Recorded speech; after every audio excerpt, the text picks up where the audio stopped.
Chapter 3, Mishnah 1.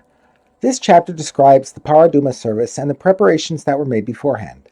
7 days before the burning of the Parah, the Kohen appointed to burn it is separated. That is, he had to leave his house and stay in a room in the Beis Hamikdash.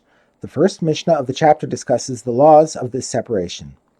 7 days before the Parah is burned, they would separate the Kohen who will burn the Parah from his house and bring him to live in the chamber in front of the Bira, the Beis Hamikdash complex.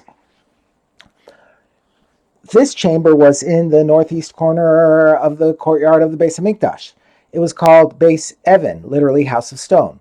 It was given this name because only utensils made of stone, dung, or unbaked clay, which cannot become tameh, were used there during the days of the Kohen's separation. The purpose of this restriction was to prevent the Kohen from becoming tameh and thus disqualified from burning the Parah. For fear that the Kohen might have unknowingly become tameh from a corpse before his 7-day separation, he had to undergo the purification process required for someone who received corpse tuma. They would sprinkle mei chatas on him on each of the 7 days from all the chatas ashes that were kept there, i.e. in the chel.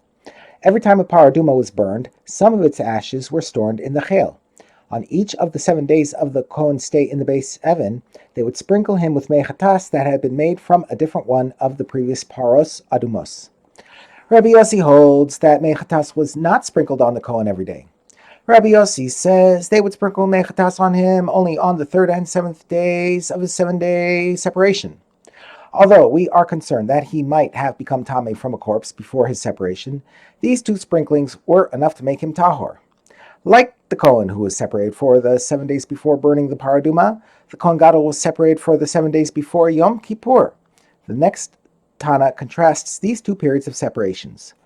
Rabbi Chanina, the administrator of the Kohanim, says they would sprinkle mei chatas on the Kohen who will burn the Parah on all the 7 days of his separation. But they would sprinkle mei chatas on the one, i.e. the Kohen Gadol, who will perform the service of Yom Kippur on the 3rd and 7th days only.